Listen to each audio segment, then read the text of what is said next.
Hello and welcome to Season 3 of Dice Jesters. My name is Julie. And my name is Dave. And today, Dave and I will be deep diving, deep oceaning, I don't know. Adventuring. Deep adventuring. Discovering. Deep exploration. Yes. Through, is it Cooper or Copper Island? Cooper Island. And is this your first time too?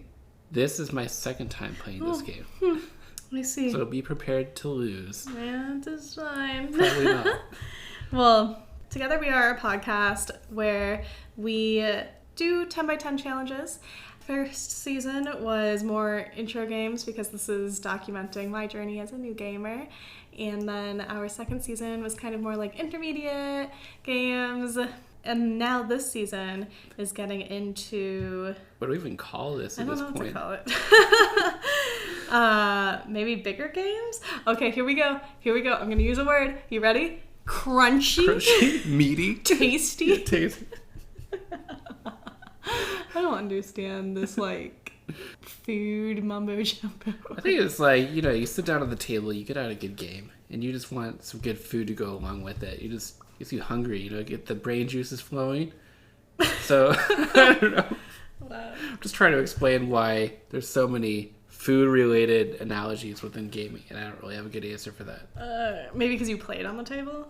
That's true. Maybe. You play games on the table, you eat on the table, so it makes sense that it would be combined. Perhaps. Well, anywho, we do 10 by 10 challenges, and some of the things that we have learned through our 10 by 10 challenges is that we don't need to complete one game 10 times in one day. We don't need to wake up at 6 in the morning and play till 5 the next morning. Push through the pain. Yeah, so this season is all about the true deep dives where we play a game, let it rest, let it marinate in our minds, and then come back and play it 9 more times. You're doing a little dance right now. I am. I don't know. I did have a cooking show. Okay, let me rephrase. I didn't have a cooking show, but I did have a cooking kitchen thing back in the day. So when I was in elementary school, I did this whole thing where it was, they're how-tos. We had to do how-tos or whatever. We had to do a bunch of those. So mine was how to make peanut butter cups.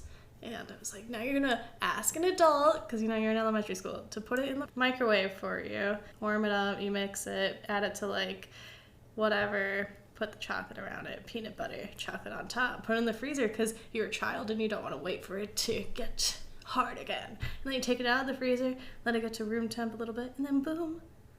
Did you make this for me once? Yeah, I did. I made a peanut butter and jelly version for you. Yeah. Yes, this is true. Wait, you made videos of this? In elementary school, yeah. So it's out there somewhere. No, because it was before the YouTubes. Oh, okay. Well, actually, how old is YouTube? Somebody has a video recording of this? Yeah. I'll see if I can bribe anybody that I know who knows you. Oh, yeah, it was before the YouTube. YouTube is 20 years old. February 14th, 2005. There we go. BY, before YouTube. Before YouTube. So, yeah, we just had to do a little how-to videos, and I always did cooking ones, so that is why I'm over here dancing, because I would do that. I'd be like, put it in the pot, mix it up. I could see you making really good cooking shows. I was going to say, you like watching me cook, because I'm like, all right, we're just going to, put this in it. Yeah. You're like, what 3 random ingredients can I grab? And somehow it turns out to be really the most delicious dishes I've ever tasted in my life. I'm like, you took Frosted Flakes, you took soy sauce, you took whatever, and somehow we have this delicious... crab cakes. Yeah. What on earth? I didn't even know we had these ingredients. Yes. That's incredible. But I learned so much about you with every game that we play. I know, it's great. This game isn't even remotely about food. Or actually, kind of it. Yeah, there is food in this game. Well, I guess the point that I was trying to make in general was that we are going to really take our time and give you the results that you deserve as the listener. And if there's a game that you would like to see in the future, feel free to email us at thedicejesters@gmail.com, or you can head to our social media and we can become friends on Instagram at Dice Jesters. We're also on Patreon where you can get sneak peeks of everything. I don't know why I'm singing. It's like a commercial jingle, even though I'm not the biggest on commercials. But yet here we are. So there's that. And otherwise, let's get into Cooper Island. Yeah. So first impressions on the table. Impressions on the table. I don't know. I was staring at this whole time. Honestly, maybe my storytelling was just kind of stalling. First off, it looks like a puzzle. This like head-to-head thing that we have going on reminds me of Battleship. This board game has little islands that surround the bigger islands. So I'm guessing that you're trying to move your goods from wherever you start to the bigger space here, sell them, maybe trade them. Oh, there's a dog. Maybe get a dog. And then go back to your island and make your island look absolutely amazing. And in doing so, you do have your personal player board, which does not look like any personal player board I've ever seen before. I was looking at these little houses, and they reminded me of the ones from Boone Lake. Yeah, but I love these. I don't see any other really resemblance to Boone Lake in it. There's absolutely none. Oh, okay.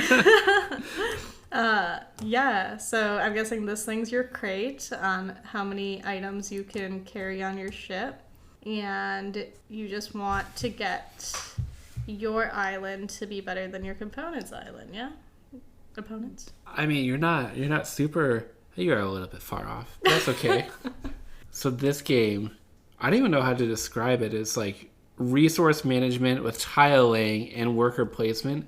And I don't know, like looking at the board, it kind of gives me Castles of Burgundy vibes because you have like the tree of the forest, you have the fields, you have the mountains and everything, and you're filling in your player board. But the really cool thing about this game is that you place tiles on your board and that gives you resources. And you can actually stack tiles on top of each other and that makes those resources more valuable. But you need a place to be able to put resources also on your board, which you can collect different types. But you also need space on your tiles to be able to place other things like these buildings or other tiles. So you have to spend the resources, find a way to spend the resources in order to clear your space. Otherwise, the value of them is diminished by just moving them onto your storage space. So there's that. And then there's also additional income that you can get from these boats that you purchase. The other cool part is that there's this worker placement aspect. So we have a chance to be able to place tiles, but then we have these workers that go out and let us do things during the worker placement aspect. But you can upgrade your workers to these square pieces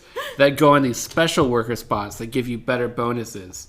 There's a lot going on in this game, I'm not going to lie. I had to read it through the rulebook a few times, and I'm afraid that I'll get a couple of rules wrong, but I'm excited for it. One of the reasons I picked this game was because I know that you really have come to like tight resource management games. And the first time I played this game, I remember thinking like, wow, that was a really challenging game. Not rules-wise, like there's a lot going on for sure.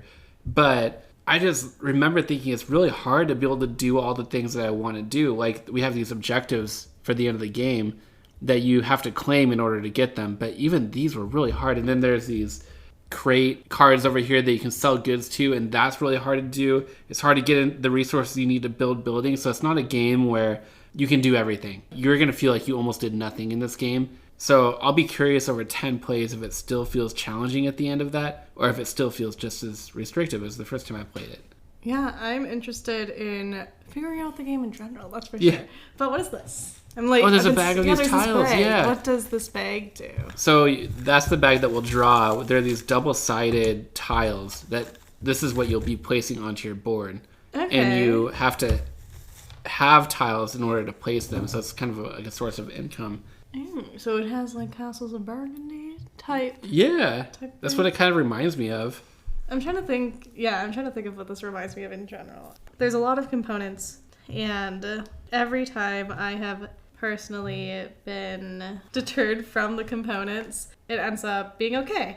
Because it's not as bad as I initially thought it was. Just because there's a bunch of components doesn't make a game difficult. Yeah. And I think doing these different things has really helped me as a new gamer learn and understand that just because something has a big board or is component heavy, card heavy, resource heavy, anything that may be known as being heavy doesn't necessarily mean that the game itself is difficult. So I'm excited to get into this. Do you want to know a little bit about the backstory of the game? I know that I really enjoy that. I feel like we were lacking on that last time. So yes, I would love to know the backstory. And Lupin's here with us. Well, I'll just read you. So the rulebook kicks off with 2 journal entries. One from May 18th, 1765. And I'll just read this for you. It says, "When I awoke in the early morning, I noticed that Cooper was gone from my cabin. I stepped out onto the weather deck and saw him standing on his hind paws, nervously peering over the railing. I scanned the distance but could not make anything out. To calm Cooper, I patted his head and told him that nothing was there. But for the rest of that day, Cooper remained at his post, yapping savagely whether the helmsman would try to change course and only stopping when it changed back. Then, shortly before sundown, something appeared in front of us, the most beautiful island I had ever seen. We landed on its shore, and it instantly occurred to me that one day we would return to this heavenly place and settle here forever." So I meticulously recorded the location of the island in the marine charts and named it after its discoverer, Cooper Island. So it's about the dog. And then the next entry is August 6th, 1771. So we are 6 years later. It says, "Finally, I've made it back to Cooper Island, with Cooper still at my side." That'd be sad if Cooper wasn't there for that second journey. Depressing. "I've brought 2 ships and many good workers with me, but our crew isn't the only one. Others have joined me on this auspicious journey with their own ships and workers, all wanting their share of paradise. But we split up before reaching the island, and while my crew and I set up camp on the southern peninsula, who knows where the others have landed. In any case, it is time to explore our new home and turn it into the flourishing place I've dreamed of for so long. Let's get to work." So I guess we are explorers on this new place that we discovered 6 years ago, and now we're back in action. So like we wanted to come back to it. Yeah, so we're trying to settle our portion of the island the best. Well, sounds good. Well, we will get the game reset up. Yeah, now that Lupin completely messed up helped. Just getting comfortable. Leave my precious man alone.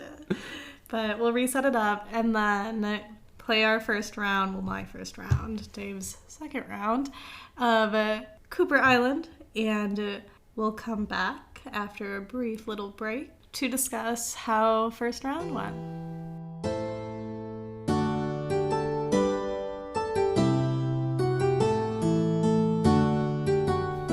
And we are back after my first round of Cooper Island, which, I don't know, when we were playing it, so when Dave was going through the rules, I was kind of confused. It's one of those games where the rules to me, I have to get up and go somewhere. I can't pay full attention. I get antsy, kind of like Nucleum. Where the rules take really long to respond, and I'm like, oh. I need to figure out a way to teach games in a rapid flashing of maybe, so those books, those flip books, where you draw a picture ever so slightly different and then you flip it? Yeah. That's what I need for games that require a lot of explanation. It's tough. And when we sat down to learn this game, or after we just finished recording, I didn't even know where to start, honestly. And maybe I could have just followed the rule books, but it's almost like this level of complexity in a game, I feel the need to explain every little thing, because everything you do, you have to understand within the context of so many other things, whether it's icons, whether it's how to place things on the board, how income works, all that stuff. Yeah, it's hard. Well, okay. So the game itself isn't hard. The word I'm looking for is it's restrictive, because lots of the items require coins or a mixture of resources, and the coins just don't come. The coins are hard to get. Yeah, they're really hard to get. There's one spot you can get a coin, or you can trade in some fabric goods, the purple squares, for coins, which also makes that difficult. Or you can put like a coin as one of the islands, and then you can have your boat jump over it. But if your boat jumps over it, then it can't go back in time. You gotta go all the way around. And then it's hard to go all the way around. And then our end score made me sad because it was so little, but then I looked it up and I guess it's not that bad. Mine was pretty bad. Yeah, yours was atrocious. But I don't know. I feel like this is a really good game to have 10 rounds of because there's so much going on from my point of view right now, just looking at it. And I really can't say anything about it particular if I like it, if I have feedback for it, what have you, just because I don't feel that I have a flow setup or strategy that I feel comfortable with in this game yet.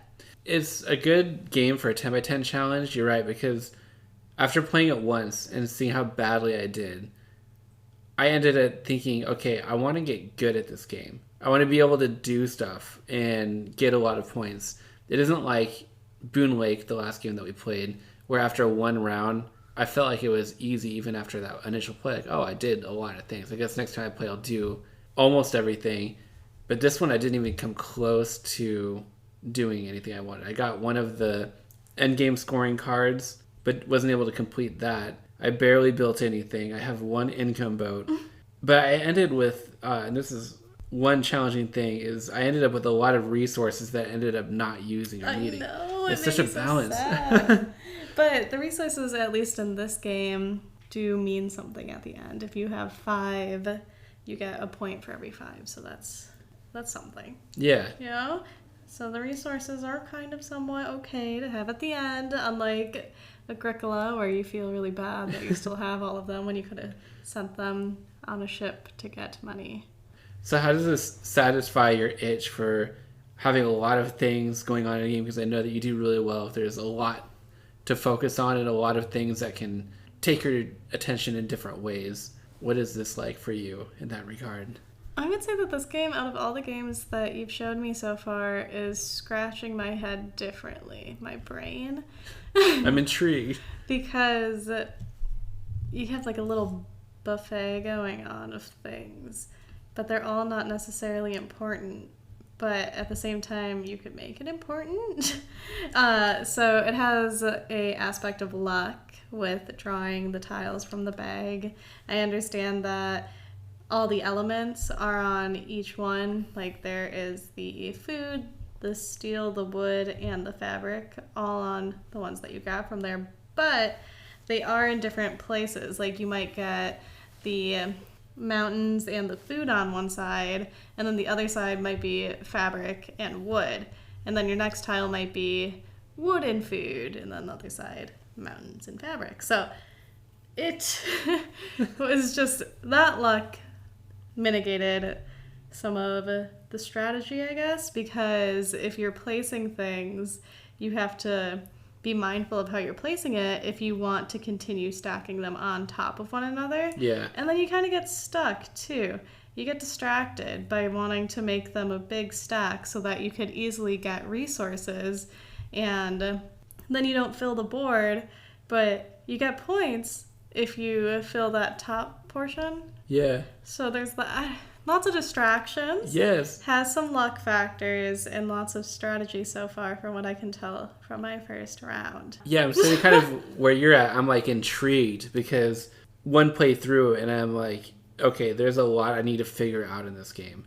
And I'll just be curious over 10 plays if we can feel like we got to a point where we're good at it or we understand how to do well, how to work within the rules that it's provided us. The rules that it's provided. The gameplay. Yeah, I don't know. I mean, I don't have a lot to say. Yeah, no. When we play these after the first game of like the more complex ones, it's more like, okay, I think I'm getting it now. And I'll do a read through of the rules one more time because there might have been a couple of things that I missed or forgotten or didn't get correctly, and I want to make sure that we play the rest of the 9 rounds doing it the right way. But I feel like we're at a point in the complexity of games where the first round truly is a learning game, and it's hard to say what I think. It's more like I just understand how to play now. Yeah, I get how to play now. That's for sure. Well, you beat me in the first round, so we'll see. I think it's because at its core, it's a resource game. Yeah, And I knew it. Yeah. So we'll see. And if it is a resource game, then Yeah, watch out. I'm going to sink your ship. Well, there's just no cows or sheep or goats in this one. It's okay. We'll Cubes are cute.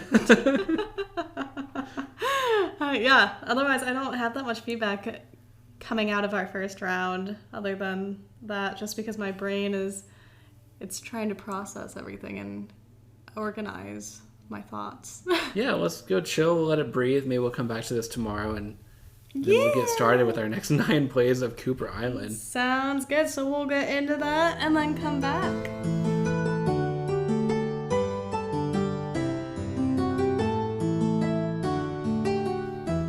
And we are back after our 10 plays of Cooper's Island. And it has been... I feel like I say this after playing 10 rounds of a lot of games. Right? This has been a journey. Yeah, it's been quite the journey. It's been quite the tale. Because it had gone from being like, what is this?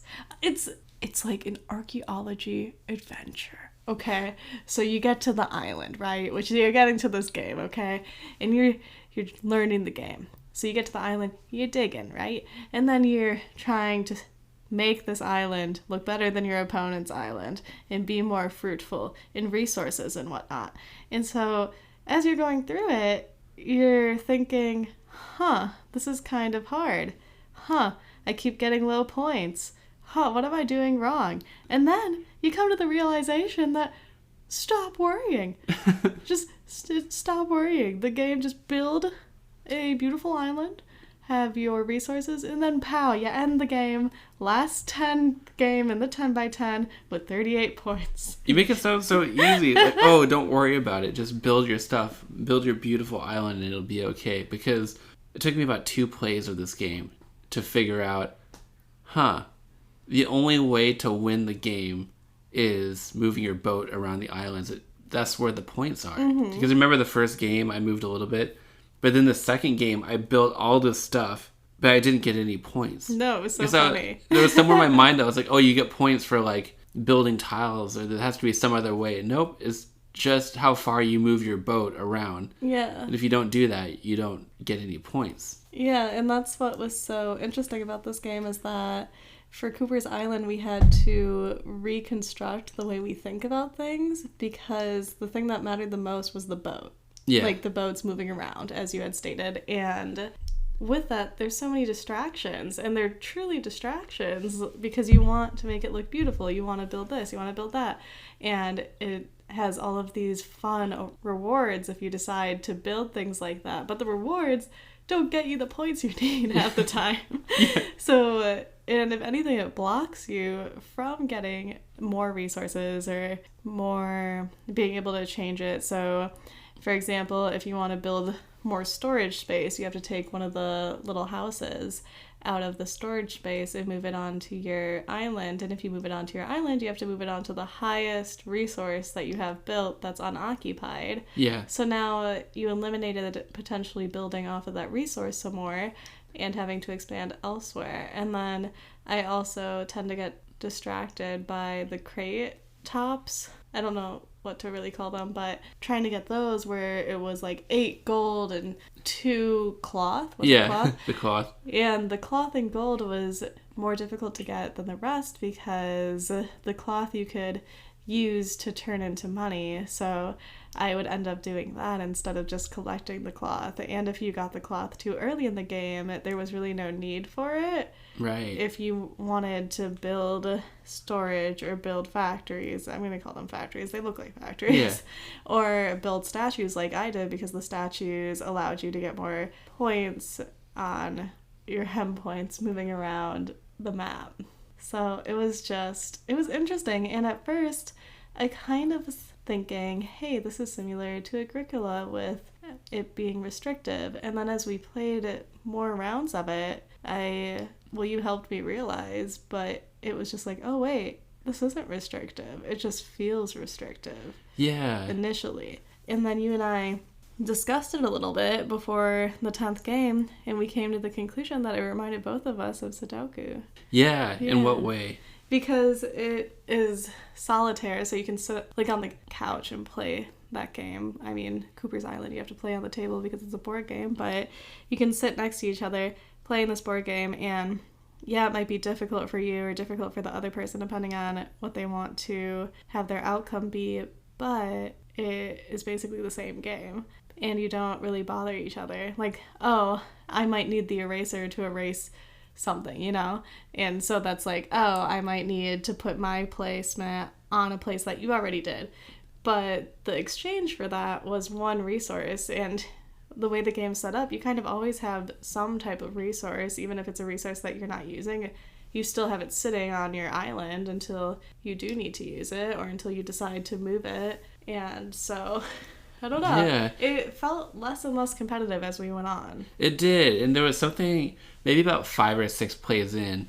I would say my first 5 or 6 plays, and actually all 10 of my plays, were me trying to figure out the optimum strategy to get points, because this was a really challenging game, not for me to understand the rules, but to know how to do well in the game. It kind of almost wants you to diversify, because in order to get additional workers, you have to fulfill these objectives. But let's say I'm building buildings. If once I build 2, then that will let me unlock a new worker. But once I've built 2, it doesn't make sense to continue building buildings unless I'm going for the bonuses that it gives me, or I'm going for one of those end game scoring things. So I spent basically the whole 10 rounds trying to pick and choose different strategies to see what works, like early in the game, late in the game.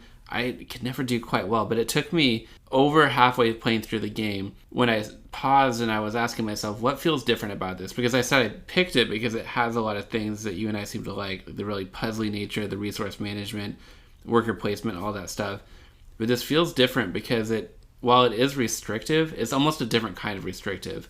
And we were talking about how Agricola feels restrictive because, yes, you need resources, you need to feed your people, but there's this intense pressure where I'm watching what you're doing, and I'm hoping with everything I'm holding on to that you're not going to take that one spot, and you really need that wood. And once you take that, wow, that derailed everything I wanted to do this round, and now I need to figure out something else. In this game, while it does have worker placement, it does have an aspect where you can still use that spot, but you just have to pay the other person 1 resource cube of any type or 1 coin.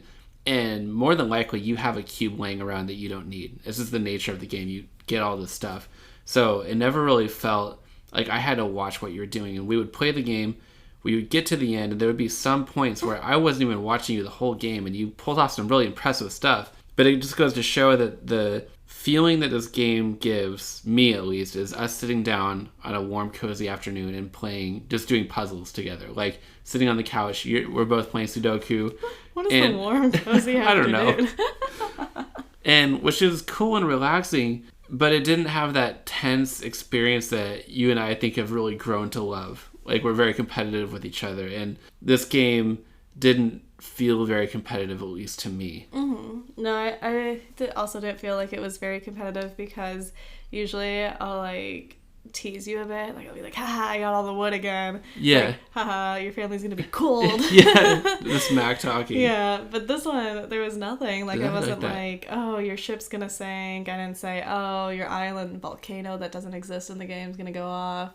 Yeah. Like, there was nothing in that, and to me, that means that I didn't have to pay attention to you. I only paid attention to you to audit you when I saw your boat go up more than one. I was like, okay, hold on. Like, let's bring it back. But otherwise, when it was your turn, I was just kind of in my own little world. Yeah, for sure. Which makes me believe that this game is a good game for people who maybe don't like that much interaction, but like kind of a more difficult game. Not like difficult, but a more challenging game. Yeah. And this would probably be their cup of tea due to it having some challenging, puzzly aspects of it, but not having the pressure of somebody, teasing you or saying, hey, like, I wanted that, or feeling as if you're gonna make someone else mad. It's a very non-confrontational game. Yeah. Do you feel, though, that this is a game where you really have to play it multiple times to understand the strategies and so forth?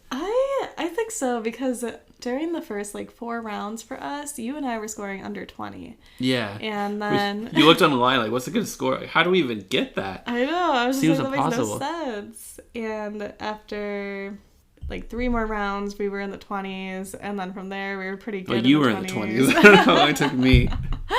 And then the last round, we finally hit the 30s. So We? Yeah, you got 30. Oh, I did, yeah. Yeah, you got 30. Yeah. So I do feel that this game is something that you have to play a few times. If you want to try this game and you pick it up once, your feelings towards it may not be as accurate as if you were to sit down for at least 5 games. Yeah, it takes several to see those emerging strategies. And I think going back to the restrictive nature of the game, it feels restrictive to me not in terms of it's really hard to get resources. It's just that there's so many things that you want to do, but you really can't do any of them. And even the end game scoring bonuses seemed really difficult. There was the one that you got where you scored the full amount of points a couple of times, like filling in of the same landscape type you seem to do really well at. But the other ones, I would only ever get the lowest tier, and that was even hard to pull off.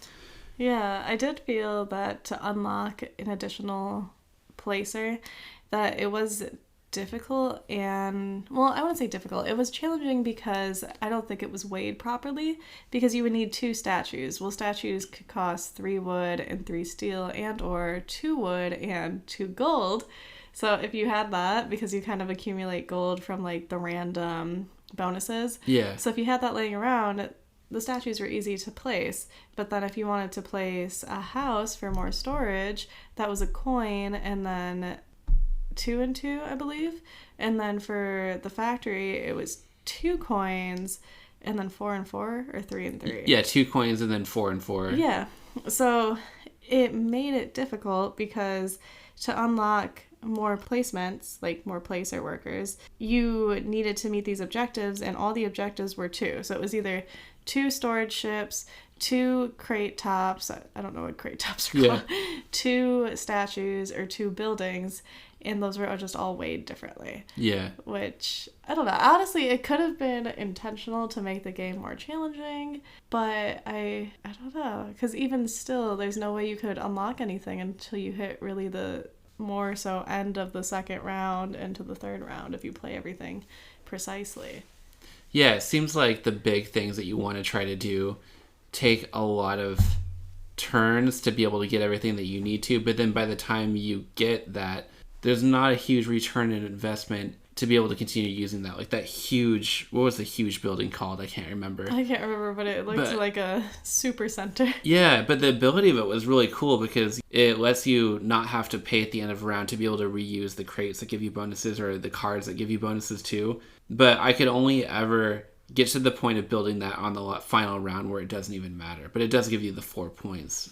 But the game felt very much like that to me. You're building up to try to do these big things, but then by the time you can do those, it doesn't matter that much for anything other than points. But then there's so many things that get in your way in trying to do that distract you and lead you in other directions too. So it's just, this game made my brain feel very chaotic, but not necessarily... And that's where the restrictive nature comes from, is just trying to keep a coherent strategy from start to finish is pretty challenging in this game. And then there's aspects of luck, too, and I wanted to talk to you about how you felt about that with the cards that you draw for the houses and settlements, but then also the drawing tiles from the bag, too. I think that those were the main aspects of luck. I feel like luck wasn't the biggest thing in the game. It was more minimal in this game because even though there was the aspect of drawing tiles from the bag, the tiles all had all of the landscapes on it. It had the settlement, the mountains, the woods, the food.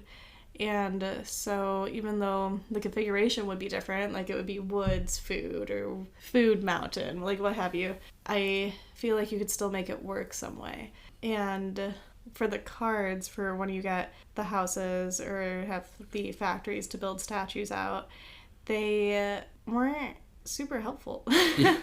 They were okay, but they weren't super helpful. So I feel, and you get to draw 4, and there's less than 20 of those cards. Yeah.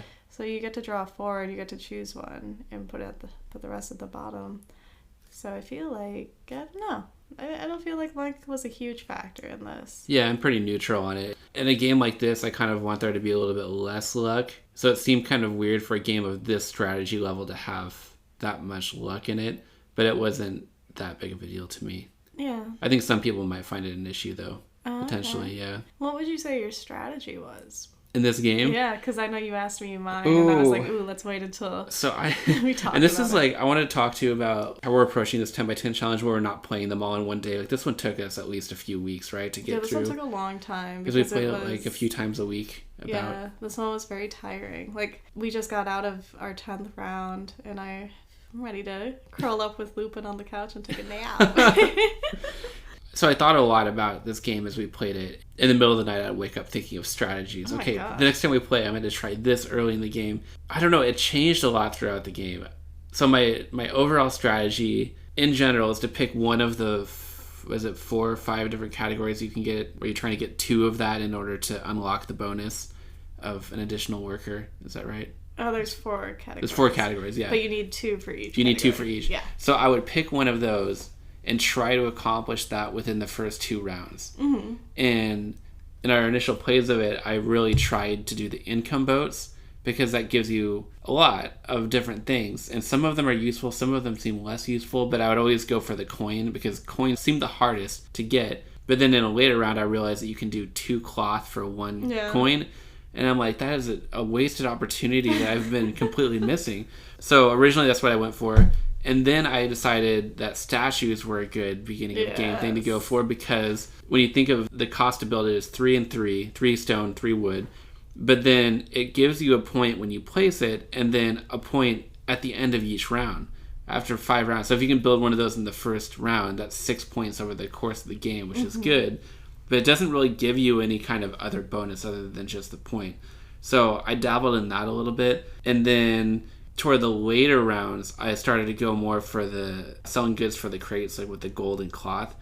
And that seemed to be a really good strategy because it gives you, when you get one of those, you get one of the crate lids, and that gives you a bonus that you can use at different points, which came in handy. But then you need to pay for those crate lids at the end of the round. If you want to reuse, but it's not that bad because it only costs 1 coin. You can trade a couple cloths for a coin, and then one of the bonuses is you can get 2 coins. So it seems like it's always advantageous to be getting.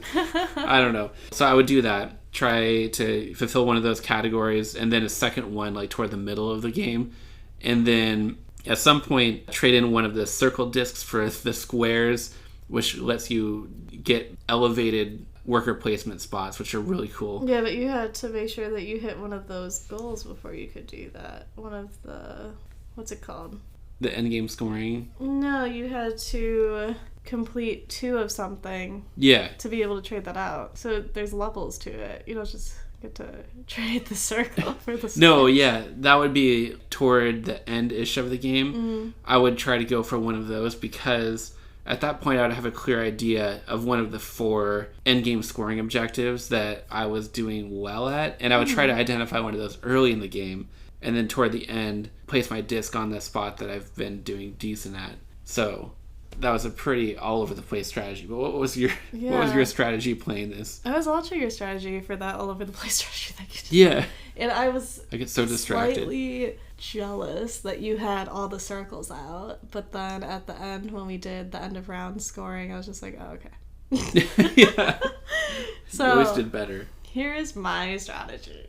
And I only found this strategy because I was going for the no breaks in the same landscape one for a few rounds where I got 8 points at the end of round every time, you know? Mm-hmm. So I finally came with some type of strategy, and it is that you want to have the number to be higher on that extra point thing, you know, where for the landscape laying.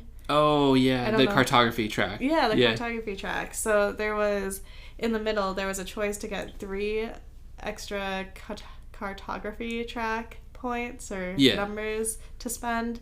And then you got either a coin or any other resource that you would need. So I'd always take food for the resource. And then with that, I would kind of lay a layer down as much as I could, just 1 layer. And obviously I'd have to avoid the statues if I wasn't there yet with claiming the statues. So then I'd have the layer down, and then when I would go for certain objects, it would be for the statues, because the statues would give you continuous points, and then I would get the 2 statues. Then I would trade my circle early in the game to get the square. I know that your strategy was a little different because you wanted to see what you would score, but I already just had that plan set up on what I would score. You sure did. And then I would use the square to use the better of placings. And those are so good, too. Yeah, because then I would use it for the statue to grab a statue and then lay the statue right away. Because with the square, you get to do both actions for that specific action center. And didn't you have 5 statues in the last round? You placed all 5 of them? Well, I grabbed all 5 of them. I placed all 4. Yeah. Well, placed 4, yeah. But that's what I would do. Yeah, because the statues were great. And they got lots of points. And I tried to do the shipment boat, but that one really wasn't the greatest for me. I just couldn't get it to work. And then... It's tough. It is. And I tried to do the craft box tops. That one was nice, but it wasted resources for me because you get points for every 5 resources at the end that you have on your board. Not on your island, on your board. Well, your strategies were good because you won this 8-2. Yes! You were talking about this game feeling tiring. Do you think it's because of the less player interaction in it, where it's just kind of, it has like a laid back feel, like you're just kind of puzzling together your island? Yeah, because like crossword puzzles make me tired too. I just like things to be competitive, you know? Yeah. For example, we went to that one place recently and I played the basketball one and the high score was like 112 and I had 88 and I was that like, you were like a machine. That was wild. Yeah, so I don't know. I just figure things out and I go from there. Yeah, if we're playing skee ball, if we're doing anything, we're really competitive. Skee ball. We're so. I'm always like, what'd you get? Ooh, yeah. Ooh, lost by 10 points. Ooh. So that's what makes it fun for me because it gets my adrenaline pumping. And then you're like, oh, so do you like roller coasters? Like, no, I don't like roller coasters. I would say this game does not get the adrenaline pumping, at least for me. I didn't realize I like stress so much in games. Like until you and I started playing. Cooper Island may have been a game that I would have enjoyed significantly more because my previous gaming preferences were probably more of like the multiplayer solitaire, it's called. Yeah. Where you can just do your own thing. Nobody can really mess up your plan. But now I'm like, no, I want the threat of you messing up my plan and trying to deceive you into thinking I'm doing something, like one thing, and then switching it up. Oh, yeah. That's my favorite. So I just like being competitive with you in general. Like in the past, I could probably care or not care either way. But with you, I'm like, I need to demolish you. That's what makes it fun. So do you think this is a keep it to play or trade it away? I think this is a trade it away. Yeah. It's a good game, but specifically for us, if we're picking the games that we want to have on our shelf and then be like, oh, let's play this, and that's one of us be like, no, let's play this instead, and then there's kind of that discussion of, ooh, which one should we play? Yeah. Because I feel like this one wouldn't be a discussion. It would just be whatever the other person chose over it. Yeah, I completely agree with you. And I think that this is a really solid game design, and I appreciate it. But as we learn more about our game preferences, I don't know that this quite fits into what we enjoy the most. So thank you anyway for taking the journey with me. Yeah, and thank you so much for picking out the game. And I look forward to the, what are we at now, 7 more games? We do have 7 more. We have 7 more. Ooh, because I'm really tired. I just want to go with my Lupin. But thank you so much for listening to us this week. Be sure to join us next week. We're not quite sure what we'll be discussing just yet. We'll figure it out. We'll figure it out because we definitely need a little brain refresh. A palate cleanser. Yeah. Yes, a palate cleanser game. So maybe that's what we'll talk about. And if you would like, you can join us on Patreon. Our Patreon is Dice Jesters. If you would like us to try out a game, review a game, or discuss a game that you love, feel free to email us at thedicejesters@gmail.com. We're also on Instagram under Dice Jesters. There you can find photos of Lupin, pictures of Dave and I, and of course pictures of the gameplays and other adventures in between. And as this Jester fair comes to an end, be sure to always have smiles and joyous laughters, and be true to you.